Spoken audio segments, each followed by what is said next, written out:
દેવાડા Budhel road ઉપર આવેલા બહુચરાજી મંદિરના તસ્કરોએ નિશાન બનાવી દાનપેટીની ચોરી કર્યાના સીસીટીવી ફૂટેજ સામે આવ્યા। દેવાડા બુધેલ રોડ ઉપર આવેલા બહુચરાજી માતાના મંદિરને તસ્કરોએ નિશાન બનાવી મંદિરમાં પ્રવેશ કર્યો હતો, જેમાં રહેલી દાનપેટીમાંથી અંદાજિત રૂપિયા 15 થી 17 હજાર રૂપિયાની ચોરી કરી હોવાની ભરતનગર પોલીસ મથકે ફરિયાદ નોંધાવવામાં આવી હતી।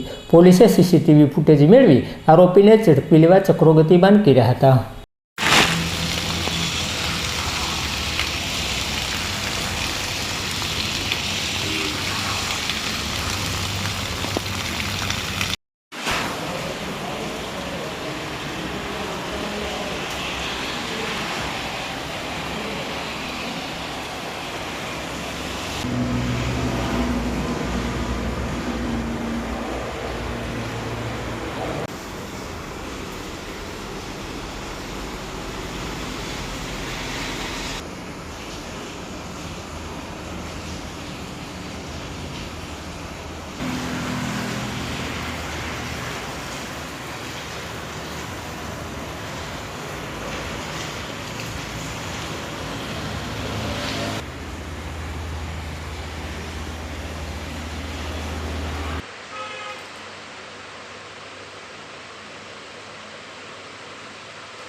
एंटर थी लीजो एंटर थी गयो हां मैं खूणा खूणा ऊपर आयशा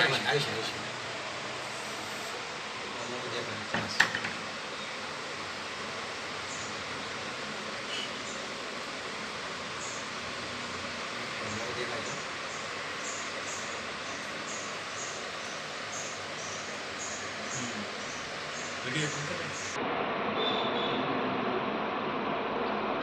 नहीं क्या हो नहीं क्या पैसा नहीं अभी जो हाँ थोड़ा खाई दे थोड़ा नहीं હવે આખી પેટી પાછળની સાઈડ ઢાંકણું ખુલે છે। હા બાપુ, આ ક્યાં આગળ મંદિર આવ્યું ને કેટલાની ચોરી થઈ છે? મારું મંદિર અધેવાડા અને બુધેલની વચ્ચે નેશનલ હાઈવે તાળાધાર રોડ ઉપર સોમનાથ હાઈવે ઉપર આવેલું છે બહુચરાજી ધામ આશ્રમ। અને મંદિરની પેટી તૂટી ગયા શનિવારે અને સવારના 6:30 થી 7:30ના ગાળામાં આશરે 15-17 હજાર રૂપિયા પેટીમાંથી ગયા। કોણ હતું એવું કાંઈ જાણવા મળ્યું છે? હા, એવું જાણવા મળ્યું છે પોલીસના જાણવા મુજબ કે દેવી પૂજક છે અને એક જ છોકરો હતો અને પકડાઈ પણ ગયો છે અને મેં પોલીસ ફરિયાદ કરી છે।